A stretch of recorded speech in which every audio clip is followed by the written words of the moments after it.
Great good morning to all. चलिए, हम लोग ने इसके पिछले पार्ट में सेकर के बारे में पढ़ा था, जो कि एक किसान था जो एक ट्रेडर से लोन के रूप में अपने बीज और कह सकते हो कि फर्टिलाइज़र के लिए कर्ज लिया था, लोन लिया था, और उससे फिर जब फसल हुआ तो वो उसी ट्रेडर को बेच दिया। लेकिन मान लो कोई ऐसा सिचुएशन आ जाए, कोई ऐसी परिस्थिति उत्पन्न हो जाए जिसके साथ कोई अकाल पड़ जाए, कोई महामारी हो जाए, या फिर फसल बर्बाद हो जाए, ओलावृष्टि हो जाए, ठीक, तो ऐसी स्थिति कई बार आती है।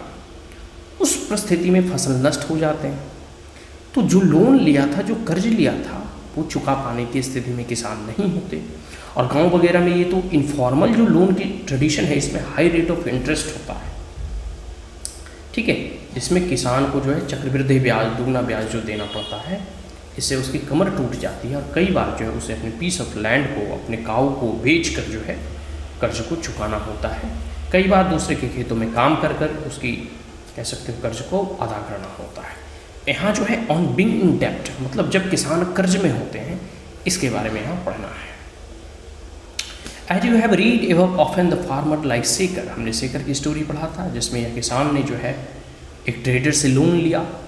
Need to borrow money to purchase basic thing like seed, fertiliser and pesticide.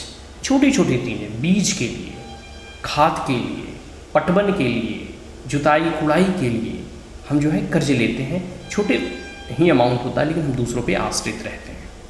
तो जैसे सेकर जो छोटे छोटे किसान होते हैं, जिसके पास 1 और 2 एकड़ की ज़मीन होती है, अब जो है ये बेसिक चीज़ जो एकदम आवश्यकता है फसल रोपने के लिए, इसके लिए भी हमें कर्ज कभी कभी लेना पड़ जाता है। And often they borrow this money from money lender, और यह जो है कर्ज नियरेस्ट इर्द गिर्द गाँव में ही जो मनी लैंडर होते हैं, जो सूद ब्याज का कार्य करते हैं, उनसे लेते हैं। And if the seeds are not of good quality और the pest attack their crop, there can be a major crop failure. मैंने पहले ही बता दिया, कोई प्राकृतिक आपदा आ जाए, जैसे बाढ़ आ जाए, सुखाड़ आ जाए, ओलावृष्टि हो जाए, खूब जोर से कह सकते हो कि पानी पड़ जाए, तो फसल कई बार नष्ट हो जाते हैं, ठीक है, या फिर कोई कीड़े मकोड़े लग जाएं तो पूरे के पूरे फसलों को ही खा जाता है। तो ऐसी परिस्थिति में उन्हें लॉस हो जाता है, उन्हें घाटा हो जाता है। अब पहले तो कर्ज लेके उनने खेती बाड़ी में अपना मतलब काम किया, मतलब जो भी रोपना था रोपा, फसल की रुपाई बुवाई और कटाई की, और दूसरी स्थिति उत्पन्न हो गई कि वह भी फसल नष्ट हो गई। तो एक तो कर्ज का भी भार, और दूसरा कि जो फसल भी हमने बोया उसका भी कोई प्रॉफिट नहीं हुआ, ठीक है। तो ऐसी परिस्थिति कई बार उत्पन्न होती है, क्योंकि एग्रीकल्चर, भारत का एग्रीकल्चर जो है वो मानसून के ऊपर डिपेंडेंट है, ठीक है। सिंचाई की व्यवस्था हो या कितना भी हो, जो प्राकृतिक जो प्राइमरी एक्टिविटीज़ हैं वो कहीं ना कहीं नेचर के ऊपर डिपेंडेंट होते हैं, क्रॉप वगैरह तो और अत्यधिक। तो इसमें बहुत अधिक ऐसी संभावनाएं होती हैं कि क्रॉप नष्ट हो जाता है या कम होता है, बीज अच्छे नहीं होते हैं, ओलावृष्टि पड़ गई, सुखाड़ हो गया, अधिक पानी पड़ गया, ठीक है, जब पानी पड़ना चाहिए तब नहीं पड़ा, जब नहीं पड़ना चाहिए तब पड़ गया। तो ये जो है प्राकृतिक असंतुलन और क्लाइमेट चेंज की वजह से भी होता है, वो एक अलग मैटर है, कॉजेज। बट ऐसी स्थिति में वह किसान अत्यधिक प्रभावित होते हैं जो कहीं ना कहीं गाँव के ही मनी लेंडर से ब्याज और सूद में पैसे ले रखे होते हैं फसल बोने के लिए। And the crop can also be ruined if the monsoon does not bring enough rain. और कभी कभी ऐसी स्थिति होती है कि मानसून तो आता है, ठीक है, बारिश तो होती है, लेकिन उतनी बारिश नहीं होती जितनी कि फसल के लिए जो है पानी चाहिए। तो यह अकाल घोषित कर दिया जाता है या सुखाड़ घोषित कर दिया जाता है।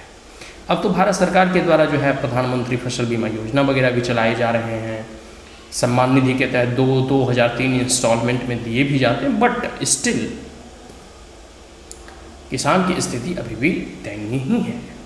उन्हें बीज, खाद के लिए भी कर्ज पर आश्रित रहना होता है। चलिए, धीरे धीरे स्थिति सुधार में आएगा। मोदी सरकार के द्वारा ये 3 बिल बहुत अच्छे लाए गए थे, लेकिन विरोध के कारण जो है इन्हें भी वापस लेना पड़ा। चलिए, अब आगे हम देखते हैं कि when happens farmers sometime are unable to pay back their loans. और ऐसी स्थिति होती है जब क्रॉप नष्ट हो जाते हैं तो फार्मर जो है अपने लोन को पे बैक नहीं कर पाते। And for the family to survive they even may have to borrow more money. और देखो, फसल होता है तो खाने पीने का भी होता है और बेचने का भी होता है, जो बच जाता है उसको हम बेच देते हैं। और मान लो फसल नहीं हुआ तो एक तो हम तो लोन ले रखे थे और दूसरा फसल होगा ही नहीं तो हम खाएंगे क्या, क्योंकि हम खेती पर ही आश्रित थे। तो इसके लिए होता क्या है कि आपको फिर से और कर्ज लेना पड़ता है ताकि आप जो है भी और एक साल अपने परिवार का, अपने फैमिली के जीवन का निर्वहन कर सकें। ठीक है, तो ऐसी दयनीय स्थिति उत्पन्न हो जाती है ग्रामीण क्षेत्रों में कभी कभी फसल नष्ट हो जाने के बाद। ठीक है, आगे है soon the loan becomes so large that no matter what they earn they are unable to repay। और ऐसी स्थिति होती है, ऐसे चक्रवृद्धि ब्याज चलते रहता है कि चाहे वह किसान कितना ही कमा ले वह कर्ज को चुका नहीं पाता है। And this is when we say they are cout इन डेप्ट। और वह इस डेप्ट ट्रैप में फंस जाता है, यह चाल में फंस जाता है कि in recent year this has been a major cause of distress among the farmer. और यह एक ऐसा कारण है जो कह सकते हैं पूरे के पूरे कृषि और कृषि क्षेत्र के कृषकों को, किसानों को एक बहुत ही चिंता बना रहता है इस चीज़ को लेकर।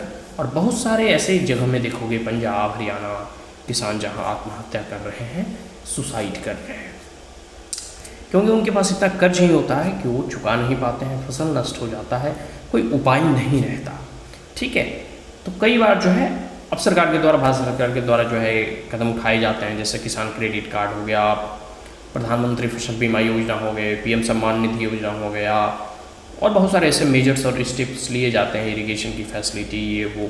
बट कह सकते हैं ना कि छोटे छोटे किसान होते हैं, उनकी आर्थिक स्थिति इतनी अच्छी नहीं होती, और फार्मर टैंकिंग लोन की जो सुविधा है इतना भी अभी गांव तक नहीं पहुंचता है, जिसके कारण वो इनफॉर्मल कह सकते हो कि लोन लेते हैं और वह इस चक्र में फंस जाते हैं। तो आज के लिए इतना है। अब हम नेक्स्ट पार्ट में हम पढ़ेंगे रामालिंगम्स एंड करथुमम। ठीक है, इसकी स्टोरी को हम पढ़ेंगे।